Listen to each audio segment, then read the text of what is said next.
In my previous life, a month before getting engaged to my first love, our mutual close friend cornered her at her doorstep. Crying, he confessed he'd always liked her and begged for a chance. She didn't agree, and later we got married. But he never gave up. One day, my first love became leftover rice. The mosquito blood that never really went away turned into a cinnabar mole on her heart. Eagerly pregnant, she came to assert her territory, and in the struggle, she pushed me down the stairs. I hit my head, blood everywhere. Dazed, I saw my first love and her mom rushing over. They were focused on her, worried if the fall hurt the baby. Next thing I know, I opened my eyes and I was back in high school, staring at a boy and a girl in front of me. This time, everything's going to be different.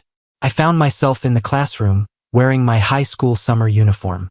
The cicadas chirping and cheers from outside mixed together in my ears. I sat up straight, bewildered, looking around. The last thing I remember was holding a draft of our divorce agreement from the law office. Coming home to find Tina, with her belly, waiting at the door. She boasted, "I'm pregnant. Eric says I should divorce you." I stayed silent, stepping past her, unlocking the door. Perhaps my indifferent attitude didn't compliment her victory, and she grew emotional, gripping onto me. In the tussle, she suddenly shoved me, and I stumbled down the stairs. My head hit the ground. The warm blood and sharp pain were my last sensations. Along with hurried footsteps, a bottle of water was placed on my desk. "Did you get heat stroke? You barely lasted halfway through gym. What happened?" I looked up at a familiar, slightly worried face. It was Tina, a much younger Tina, my first love, my wife, Tina. I stared at her, but my mind drifted to the Tina who rushed over after the fall, comforting her cries, telling her not to worry, that the baby would be fine. Then, not getting a response, Tina waved a hand in front of me. "Are you feverish?" I suddenly found it all a bit pathetic. Even in that moment, I still dreamed of some concern from her. Is that how desperate I was for her attention? I let out a cold laugh. Tina was taken aback, and then another familiar, exaggerated voice came from the doorway. "Ben, you okay?" Eric burst in, looking all concerned. "Heard you almost fainted from heat stroke." Scared me to death. But even as he said those words, he was moving closer to Tina, brushing against her sleeve. "How did I never notice before?" I murmured. "What?" Both of them seemed puzzled. "What a fool I've been." I shook my head with a smile. I treated Eric like a close friend, sharing secrets about me and Tina, inviting him into our study group, tutoring him until he climbed from the bottom of the class to the top 100. Even after we started dating, because he'd always say he missed us, I'd bring him along during outings. I tried to set him up with great girls, but he'd always say they weren't right for him. How did I not see it sooner? Before he even became my friend, he liked Tina. Right before our engagement, he stood in the rain, blocking her at our doorstep, begging for a fair chance, claiming not to want to ruin our friendship, yet saying he couldn't help but love her. Back then, she didn't choose him. She resolutely got engaged, then married me. But 5 years after marriage, Eric wormed his way into our marriage as the third wheel. Once the facade was lifted, he had no qualms. He'd wait for her at her workplace, fix her lunch, buy her clothes, always caring. He claimed he'd prove with actions he loved Tina more than I did. Tina hated his antics. She blocked him, refused to see him, returned all his gifts. Half a year later, Eric came to me in tears, begging forgiveness, swearing he'd stop bothering Tina. I never wanted to be friends with someone who tried to break my marriage, and Tina said she didn't either. Yet, as the trivialities of married life and the pressures of parenthood crept in, every tiny crack in our marriage saw Eric slipping in, infecting our lives like a virus. Tina started mentioning him more, reminiscing. During our fights, she'd bring up his understanding nature. When the food wasn't to her liking, she'd mention Eric's cooking skills. The small gaps in our relationship, which could have been mended, grew wider due to his presence. She'd storm out and not return all night after our fights. I couldn't take the betrayal and asked for a divorce. She cried, apologizing, unwilling to agree. She said she loved me, but I knew she couldn't let go of Eric. She was hooked on his obedience, his compromises, the gentle way he indulged her. So I went to a lawyer on my own, drafting up divorce papers. I planned for life after divorce, ready to move to another city and start fresh. But in the end, it was Tina who pushed me, and I was forced to witness that sickening scene. The school bell rang soon after. That afternoon, I stared at the familiar yet strange notes on the blackboard, watching teachers come and go. I finally realized something. This isn't a dream. I've been reborn. Perhaps it was heaven's way of giving me another chance to see through people in my past life. I've been sent back to when Eric and I had just started to become friends in sophomore year. Eric was a transfer student, couldn't get into our high school from his middle school. After a year at a third-rate school, his family paid for his transfer here. He was a poor student, always scoring at the bottom.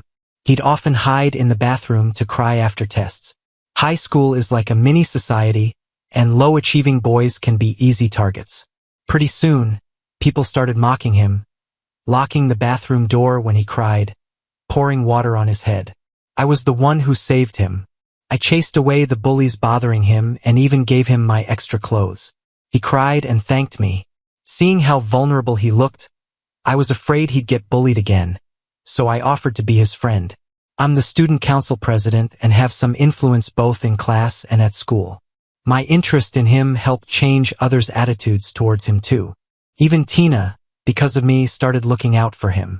When I was little, my kind parents often told me, "Giving roses to others leaves fragrance on your hand." I always remembered that saying and helped everyone as much as I could while growing up.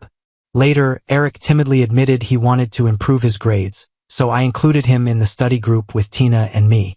We helped him get into a local university. But Tina didn't do well in her college entrance exams. Wanting to stay with her, I got caught up in my feelings, giving up my dream school to enroll in a local university instead.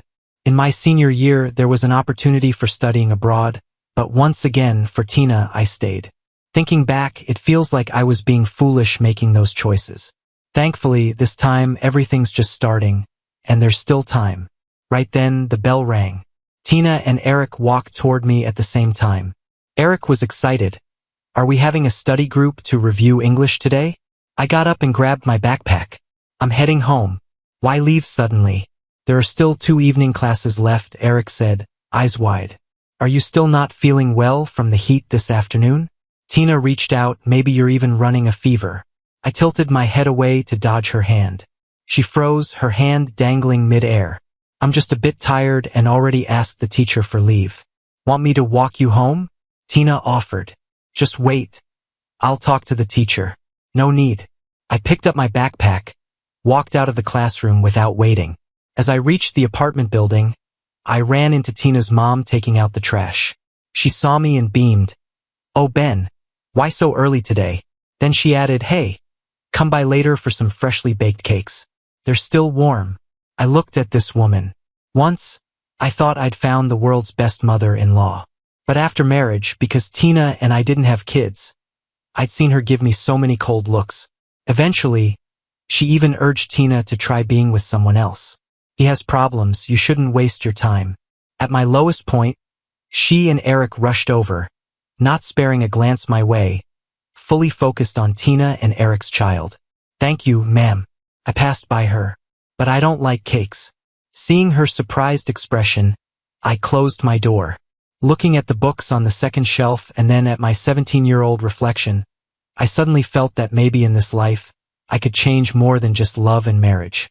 Perhaps I could also address regrets I've hidden deep inside. Just then, Mom came home from work.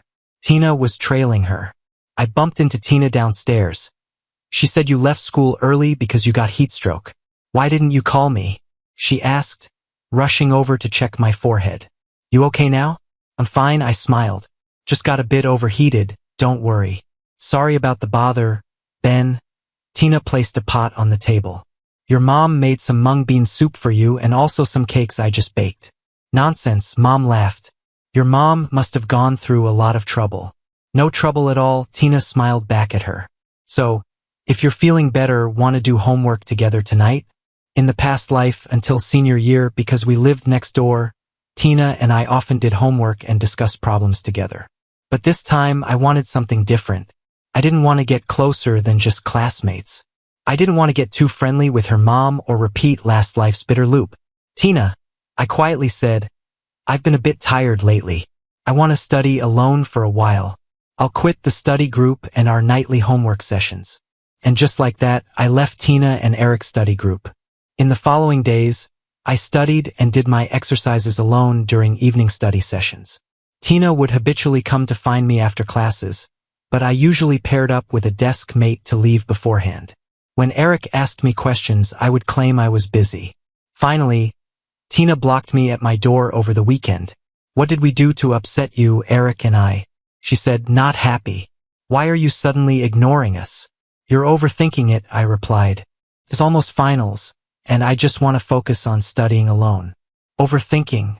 Everyone can see you've been avoiding me. Do you think I'm blind or deaf? She raised her voice. I stayed silent for a moment. Tina, do you like me? I asked. What? She paused, surprised.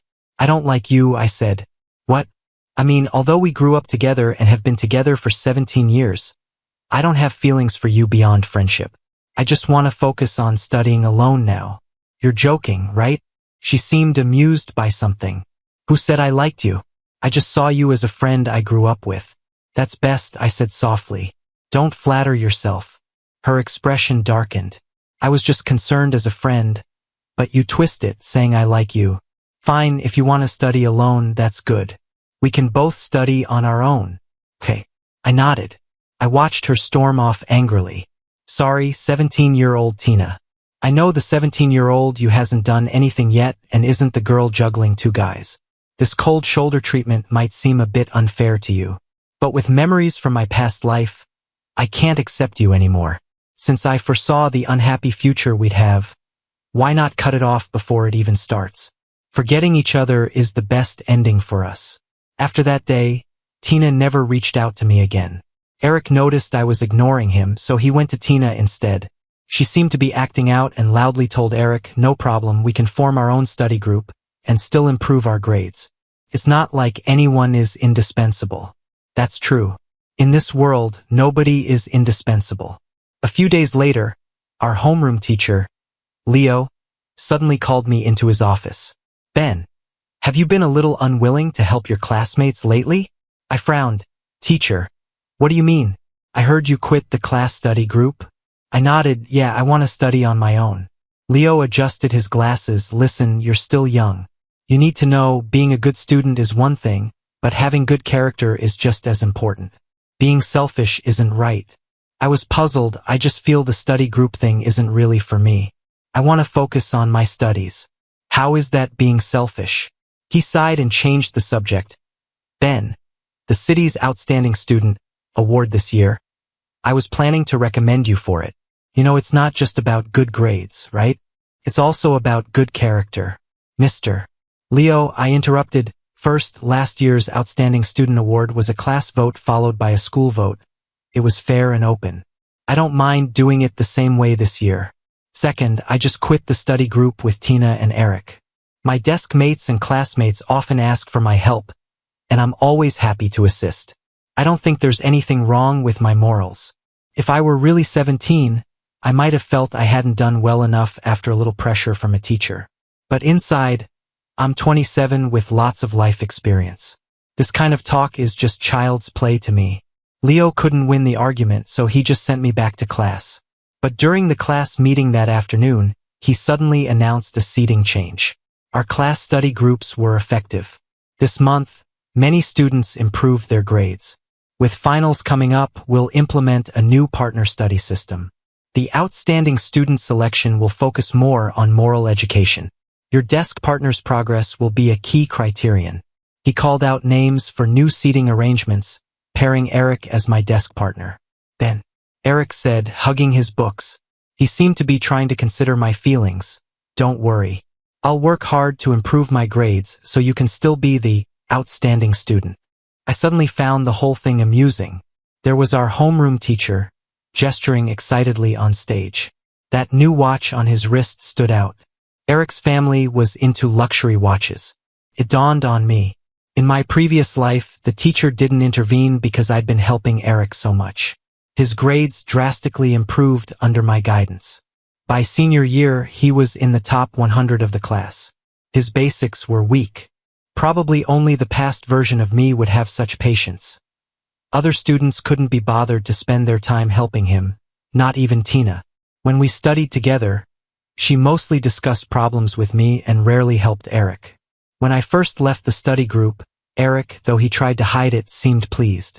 But soon he realized Tina didn't have much patience with him, and I, the best and free helper, suddenly stopped helping. Though he didn't know why, he panicked. He got into the school and class through connections, and persuading Leo with a luxury watch wasn't hard at all. They wanted to use the outstanding student title to bind me, making me continue tutoring for free. What a nice try. After class, I went to find Leo in the office. I don't want to sit next to Eric. Please change my seat. Leo immediately got angry. Ben, what's your problem? Earlier you were all about helping desk mates, and now you want to change seats? You won't cooperate in study groups, and now this with the seating. See if anyone has as many exceptions as you. Do you love everyone in the world? I asked. What? He was stunned. People have those they like and dislike. I can help my desk mate, but I don't like Eric, so I don't want to help him. Are you really choosing who to help? This seating arrangement is based on scores and linked to the outstanding student selection. If you change, is that fair to others? You're only thinking of yourself. I let out a cold laugh. Outstanding student. Outstanding student. I withdraw from the selection. What? I said I withdraw from the outstanding student selection. Don't worry about giving me a new desk mate. I'll sit by myself. Antisocial. Selfish. He was shaking with anger. I'm doing this for your good. If you don't fix your moral shortcomings now, you'll suffer later in society. I'm teaching you how to be a decent person. Thanks for your concern, but I know how to live my life. Rule number 1. Don't let yourself suffer because of others' opinions. That's just an excuse for your selfishness. You're the student council president. Shouldn't you set an example and have a sense of community? If Eric's grades improve, our class could be awarded excellent class. That's our class honor. Don't you owe it to your classmates who voted for you? Teacher, I replied with a smile, compulsory education only goes up to 9th grade, right? In high school, I pay tuition. I'm here to learn, not to work. Whether or not the failing students improve, or whether our class gets an excellent class award, that's not my responsibility. It's yours. Whether I'm doing my job as student council president well can be judged by the teachers in the student affairs office. If you want me to take on more work, you should first talk to my parents about how much you're going to pay me. If the pay's good enough, I wouldn't mind. So young and already all about the money. He pointed at me, frustrated. Don't think just because you're doing well in school that you're something special. Boys often lose their motivation in senior year, and grades frequently drop. Teacher, what you said isn't quite right. A stranger's voice came from the doorway. I turned around to see a girl holding a basketball, lazily leaning against the doorframe. She spun the basketball in her hand. For the past 5 years, our school's top students have been boys for 3 years, right? As a teacher, making baseless claims isn't proper, is it? Linda, you're from the liberal arts class. What do you care about us science class folks? Leo was furious. So this was Linda, the forever #1 in the liberal arts class, rumored to be the top candidate for the city's top student. Didn't you just say, Leo? For a student, moral character is important. Linda shrugged and walked in. Moved by the teacher's teachings, I couldn't stand seeing a fellow student bullied, so I spoke up to help. The teacher was at a loss for words, his face turning a deep shade of red. Linda was known for her sharp tongue and rebellious nature. Even her liberal arts class teacher didn't bother with her much, and Leo clearly couldn't handle her. So he suddenly clutched his chest, pointing back at me. I work tirelessly for you all, and you're determined to stress me out. Leo, don't worry. I won't be able to stress you for much longer, I said calmly. I've decided to switch to the liberal arts track in senior year. Both Leo and Linda were stunned. Leo laughed coldly. Are you trying to make a point? I've never seen someone switch from science to liberal arts in senior year. Linda looked at me as well. I'm serious, I said, looking at Leo. In a few days, I'll have my parents come in to sign the paperwork. Ha, you think you're a genius, deciding what you want to study and when? Leo mocked. I ignored him and turned to leave the office. As I exited, I could still hear Leo's sarcastic voice. If he really switches to the liberal arts, I'll write my name backward. Back in class, I moved my desk and chair to the last row.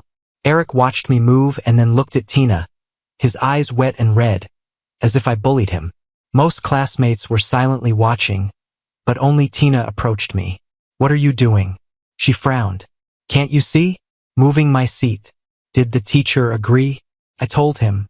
She watched me pack up, taking a deep breath. Come out with me for a minute. We stepped into the hallway. Don't take out your frustration on Eric just because we had a fight. It's not cool. I laughed. Frustration? Aren't you the one trying to embarrass Eric because you were mad at me for being close to him recently? But Ben, you're the one who said we should just be ordinary classmates. We are just ordinary classmates. I just want to study quietly, Tina. I have no issues with you. I just find Eric annoying. I don't want to waste my time helping him. That's all. After speaking, I tried to go back to class, but Tina grabbed me. What's going on with you? Why are you being so selfish? Let go, I frowned. Okay. I give up. Can you stop making a scene, please? She said. What? She bit her lip. I admit it. I was getting close to him, carpooling with him to tick you off. But you can't just react like this out of anger. She murmured, you seriously need to learn from Eric. Look how gentle and considerate he is. You're lucky it's me who puts up with your temper. I quietly looked at the person in front of me. Sure enough, whether in a past life or this one, whether at 17 or 27, Tina was still Tina. Eric's gentle demeanor, his compromises and favors were always appreciated. And I lived in his self-perceived love and constant comparisons, endlessly spinning like a top. If I didn't spin well, fast, or to his satisfaction, he would instinctively compare me to Eric, pointing and saying, look at him spinning gracefully. I give my love to you, and you're still picky and ungrateful. But this kind of love, I never truly wanted. Tina, I said softly, I often think at the beginning of this relationship it was because I helped Eric. So, for you, I feel somewhat responsible. What? He didn't understand. I shook my head. Here's some advice. Focus on your studies in your senior year. Do more practice exams and reduce anxiety. You could get into a good college. With that, I turned back to the classroom. I could only help him this much. What he chooses next is up to him. Back home, Tina's mom was sitting on the couch, and my mom was on the phone. Yes, I'm sorry, Leo. The kid's giving you trouble, I know. It seems like he acted impulsively. Please don't report this to the school yet. Yes. After hanging up, my mom looked at me with a complex expression. Your teacher said you want to switch to the liberal arts? I nodded. Huh? Switch to liberal arts? Tina's mom chimed in. Listen to Auntie, you shouldn't switch now, not right before senior year. Leo said you talked back to the teacher today and wanted to sit alone. Is something going on? My mom asked. I shook my head. Mom, I want to study liberal arts and aim for the journalism department at Kyoto University. Kyoto University? Tina's mom chimed in. Oh dear, that's not easy to get into. Ben, let me tell you, boys shouldn't go into journalism. There's no money in it. Boys should study finance or accounting. It's easier to get a stable job that way. I was just telling your mom that the accounting programs at our local universities are pretty good. Plus, how far away is Kyoto University? It's better to stay close to home. You and Tina can go to college locally and come home on weekends. In my past life, Tina's mom was always talking about how great it was to stay local to me and my parents. She had a bad leg and didn't want to travel. Tina told me ages ago that her mom wanted her to attend a local university. As her so-called future son-in-law, staying local for college seemed like the safe bet. Back then, it wasn't just infatuation clouding my judgment. It was the years of hearing those words, convincing me to choose a local university's accounting program. You're the only boy in the family. It's better to stay close to your parents. No girl in this world will be better to you than Tina. Get married right after graduation. It's for the best. Ben, it's good for a guy to be ambitious, but stability is more important. You have to think about family. These ideas led me to settle for an average job after graduation and marry Tina. Even when we couldn't get pregnant, I doubted myself. As time went on with no pregnancy, Tina's mom's attitude soured. I accidentally overheard her telling Tina, "Sweetie, even if you're married, you shouldn't be stuck with him. You should have done a premarital exam. Who knew he couldn't have kids? Mom, it may not be Ben. Could be me. How could it be you?" She raised her voice. "Ben's spoiled because of you always getting what he wants. I even think Eric is better now.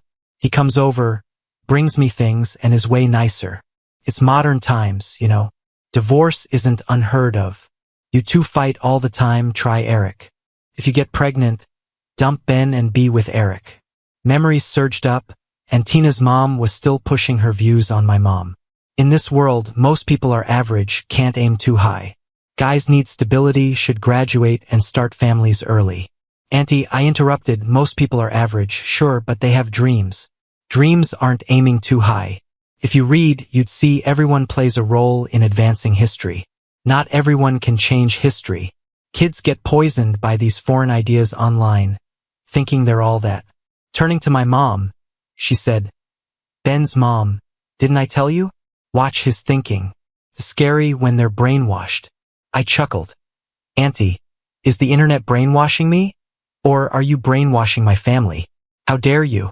She snapped. "You always come over, telling my mom I shouldn't go far or have ambitions. I just don't get why you want to control me. Ungrateful child," she fumed. "I watched you grow up. I care about you, not some random kid. If you're busy, maybe stay away from our house," I said coldly. Tina's mom gaped at me, speechless. "Fine, I'm leaving.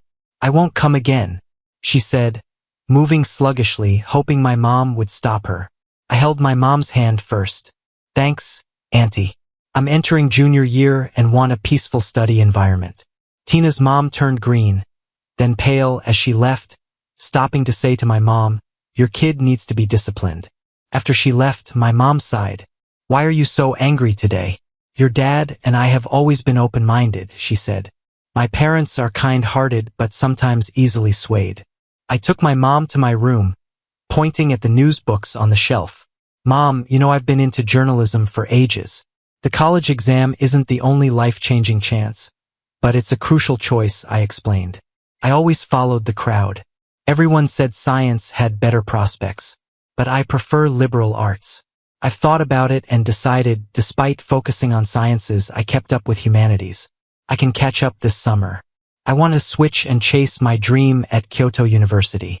This decision might be risky, but I'll give it everything," I declared. She looked at me, then patted my shoulder. "All right, we'll discuss it with your dad tonight." I hugged her tightly. "Thanks, Mom." We talked long that night. The next day, my mom and I went to Lens and signed the papers. Crazy kids, followed by crazy parents. Lens sneered at my mom. She smiled back. "We believe in supporting our child's decisions, not throwing cold water."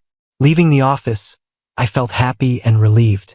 Maybe I won't end up being successful, but I have supportive parents and I've made my own choices. On the first day of senior year, I ran into Linda at the door of the humanities class 1. "Wow, you actually came." She raised an eyebrow and welcomed me. Tina, however, was upset when she found out I switched to the humanities class. "Why didn't you talk to me about it?" I paused for a moment. "Tina, this is my personal decision. Aside from my parents, there's no need to discuss it with anyone else." "Fine, just fine," she scoffed. "Then consider this the end of our friendship. Right at the beginning of school, there was a baseline test. Maybe to get us nervous, the questions were quite tough. A week later, the results were in. I ranked 11th in the humanities class. The entire senior year office was buzzing.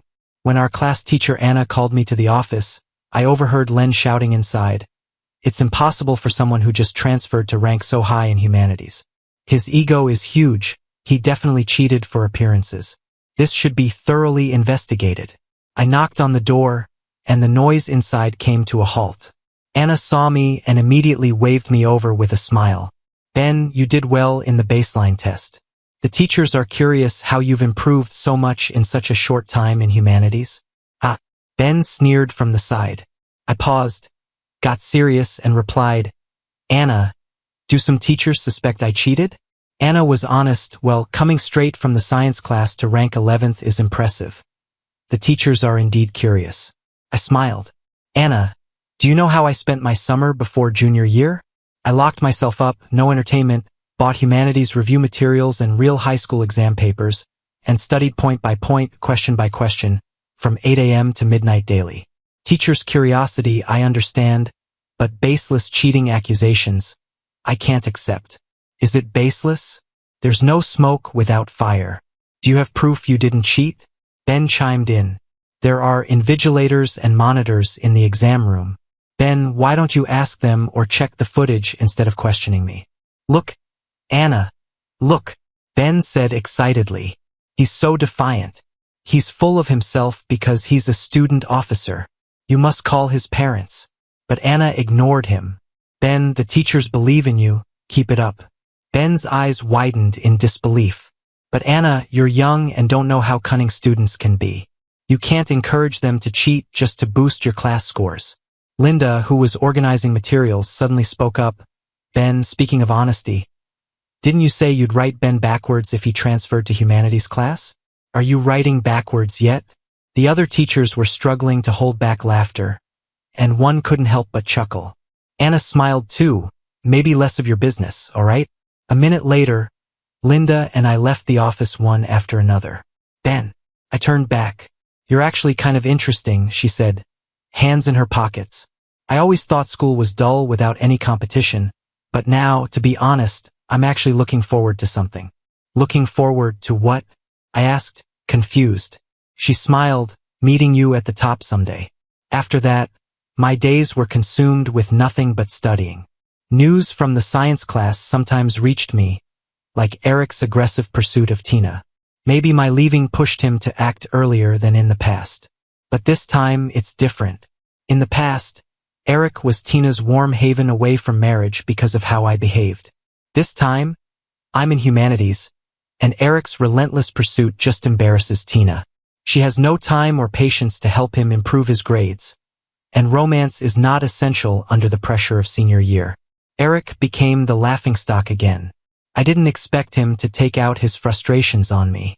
For the past 2 weeks, a few boys to my left have been loudly chatting while I study. They used to bully Eric.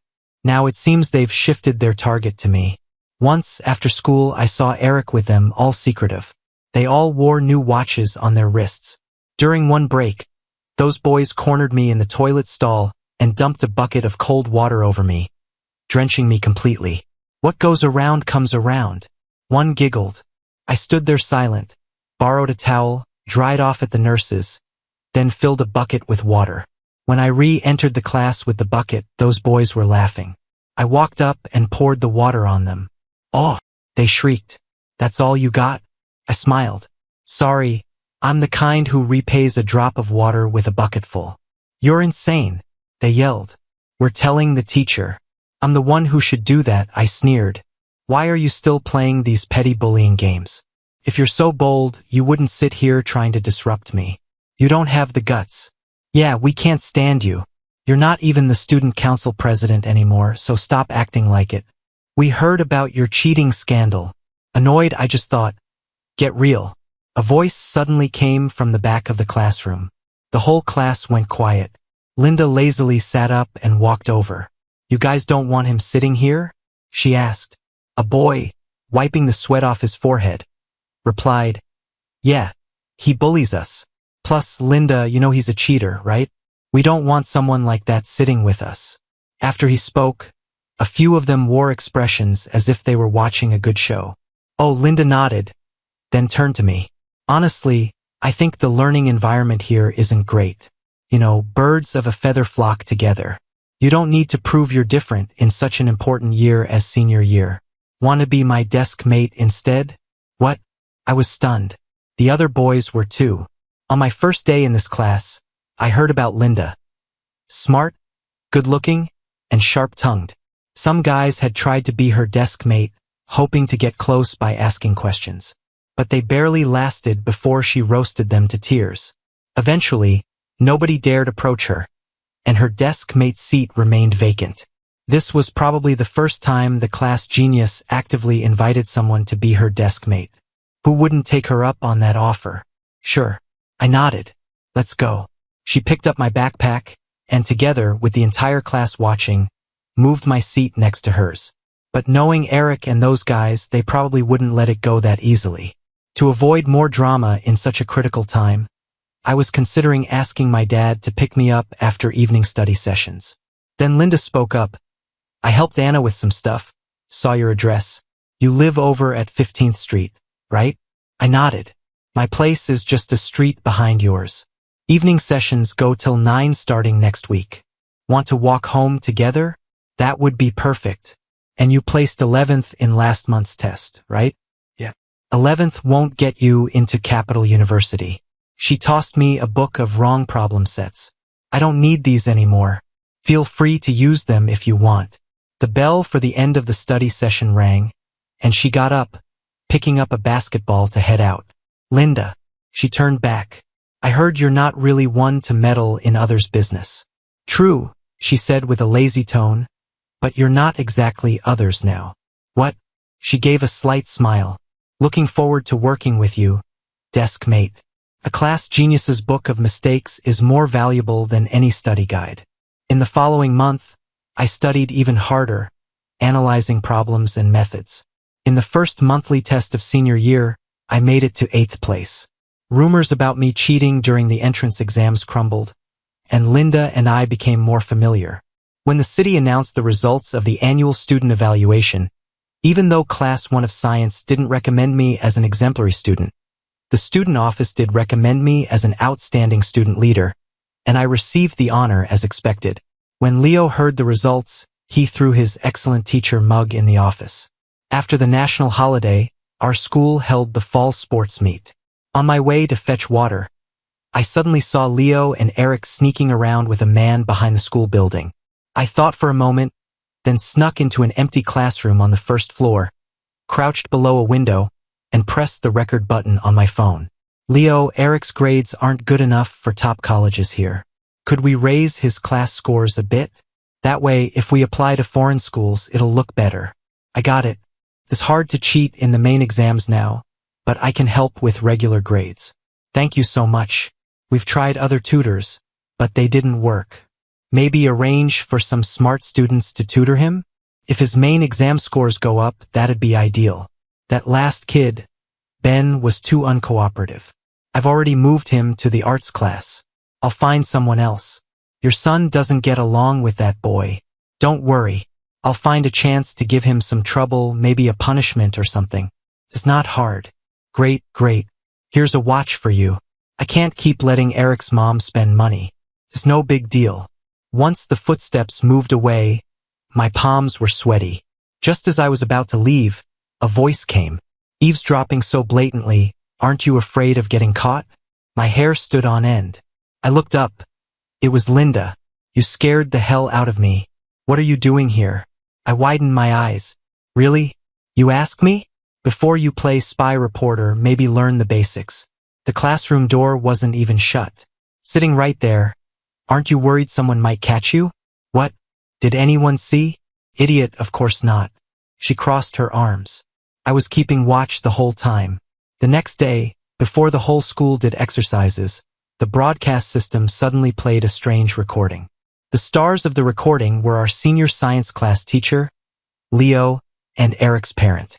The head of the broadcasting group, Linda, called it a live accident.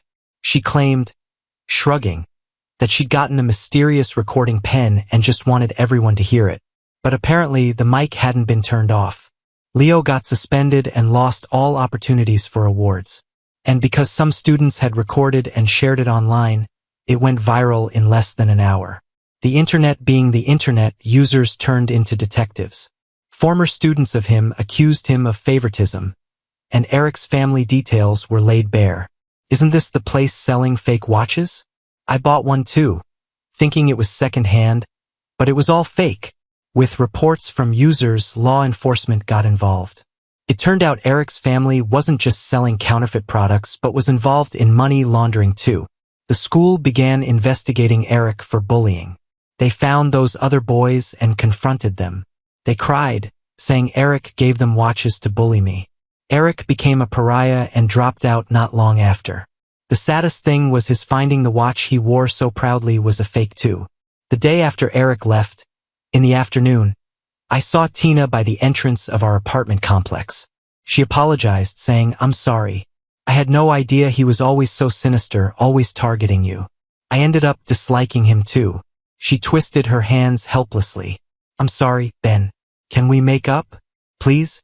she said while holding my old favorite strawberry milk.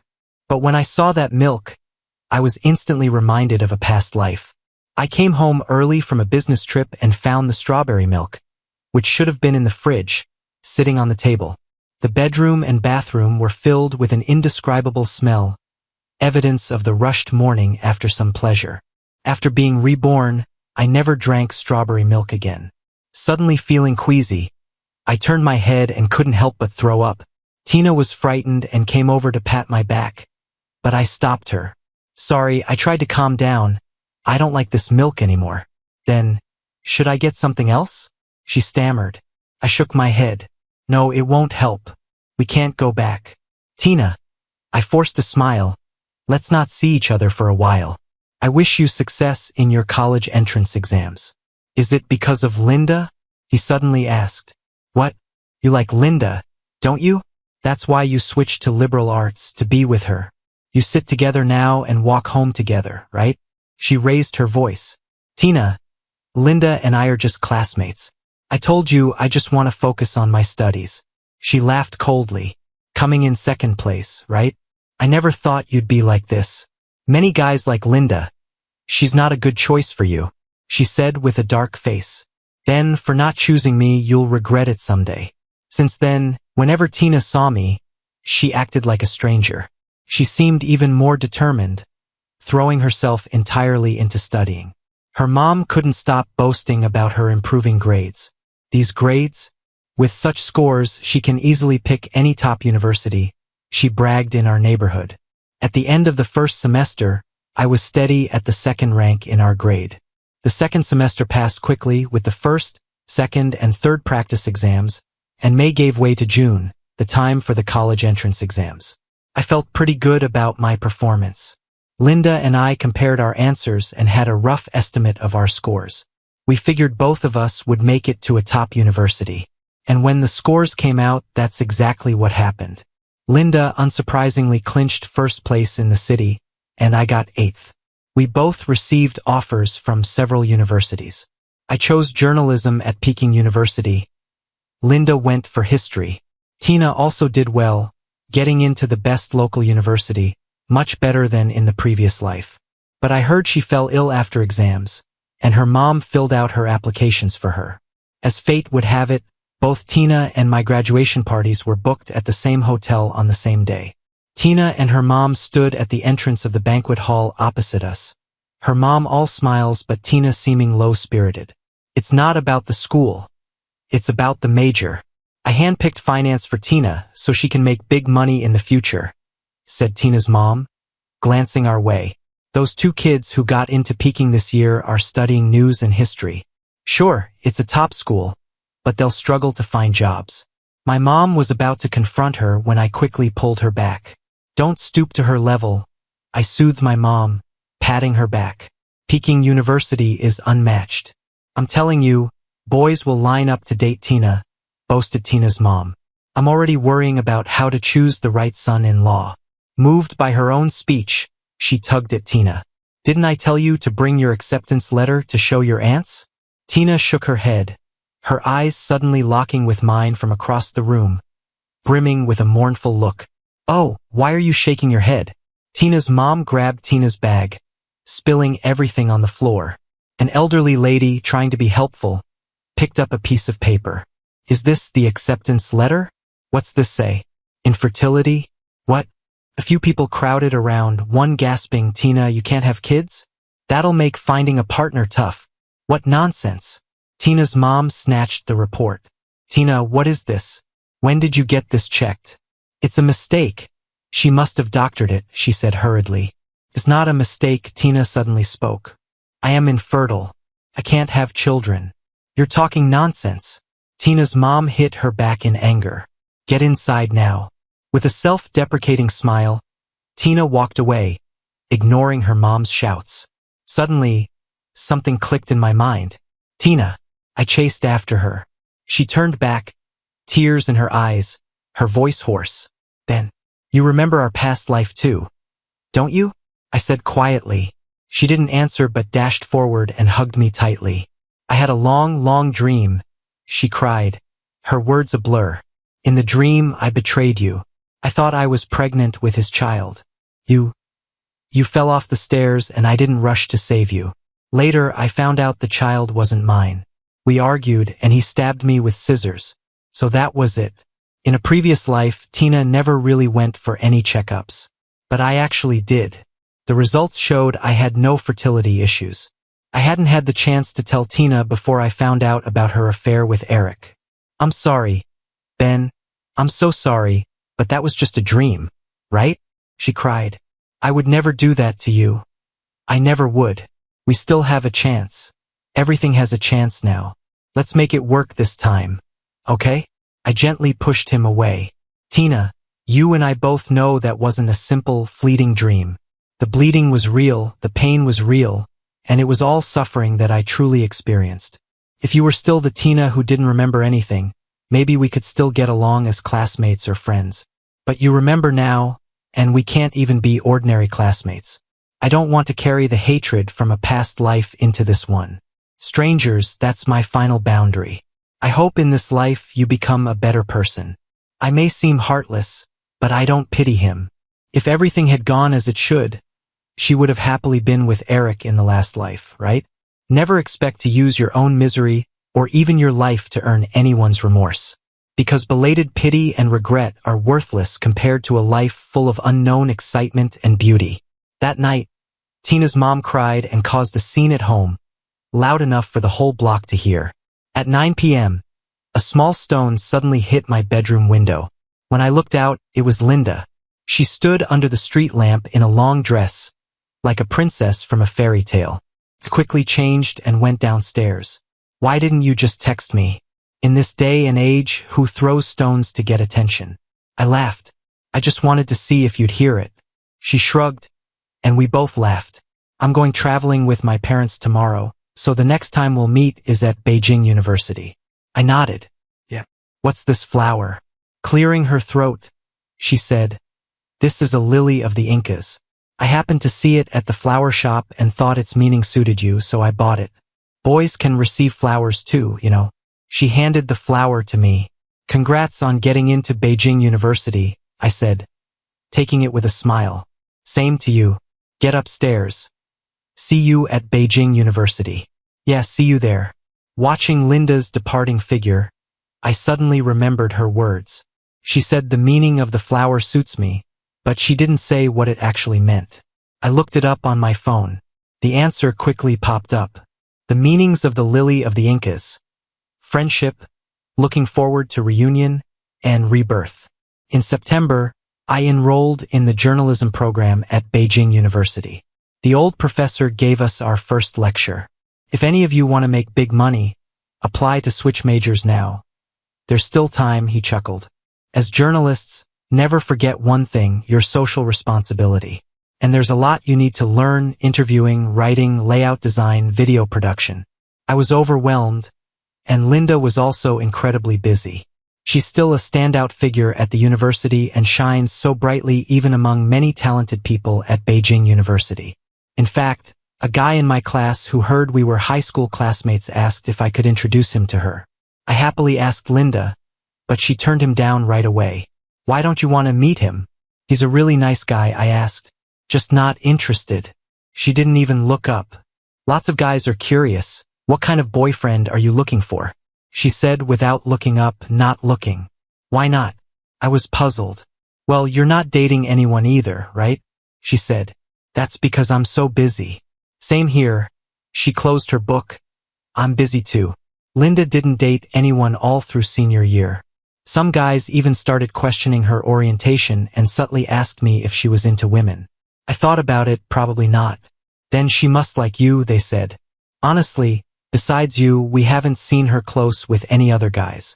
After graduation, I got an offer to pursue a master's in journalism abroad. Linda stayed for her PhD at our university. On the day I left for Beijing, she came to the airport to see me off. As I was about to leave, a wave of strong emotion hit me. You know what? Being busy with studies, not having the time for relationships, all just excuses. It was really due to the deep hurt I experienced in a previous life, making me afraid to take that step again. But what if? What if it's this person in front of me? Could I give it a shot? I clenched my hands, suddenly looked up, and said, Linda, do you like me?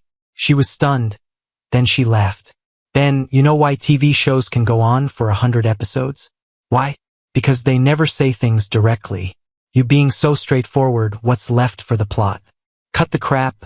I was impatient. Do you or don't you? If not, forget it. Are you mad? She laughed and grabbed my hand. It's just, I feel it's such a pity. I was planning to give you a surprise after you arrived by taking the next flight over. What? I was shocked. I've been waiting for the day you'd want to date. Then she pulled out a beautifully pressed lily of the Inca's bookmark. At the same time, I heard that gentle, sweet voice. She said, I love you. Linda and I did the long-distance thing for 3 years. After that, I returned home and became a social news reporter. 2 years later, Linda graduated with her PhD, stayed at the university to teach, and was promoted to associate professor in less than 2 years. I've always stayed true to my roots as a journalist, focusing on every news story with a quest for truth. I've been thriving in this field I love and have picked up several industry awards along the way. Then there's Linda, who became quite the sensation as a guest on a history show, winning the title of one of the new big voices in Beijing for her quick wit and eloquence. Back when I switched over to the humanities class, she told me she looked forward to seeing us both at the top. Years later, we both stood at the peaks in our respective fields and kept reaching, exploring new heights. Just a year after that, we got married. Another year flew by, and it was college entrance exam season. Our high school invited both of us back to give a talk. Funny enough, while I waited by the roadside for Linda, who went to buy some water, I bumped into Tina. She was holding hands with a kid. She saw me and walked over. I always see you on TV and online. She laughed. You must have been doing great these past few years. I nodded. I've been teaching in the mountains, and this is my adopted child, she said. After a brief chat, she left with the kid. Linda came back just then, squinting into the distance. Was that Tina? What was she doing here? Was she looking for you? I couldn't help but laugh. We just randomly bumped into each other. Are you getting jealous over such old history? She gave a little huff. Oh, by the way, I tugged on her sleeve. Do you remember buying me a bunch of lilies back in the day? Did you get them from the flower shop over there? She gazed at me, muttering under her breath. At times, you're just so clueless. Did you really think you could find those rare flowers at a small shop like that? Nope. I ordered them online, searched through several places. It was tough to find them. I blinked at her. Wow, Linda, could it be you liked me back then? To my surprise, she blushed and grabbed my hand tightly. All right, let's go. We'll be late. Oh my God. Even after getting married, she still blushes. It's so unlike the aloof and confident Professor Linda from school. Back at our old high school, I discovered I had become a bit of a legend among the students there. After our talk, the school asked us to write something for the new crop of students. After thinking it over, I wrote, "Love it, live it with passion. Believe in yourself, and I can't wait to see you at the top."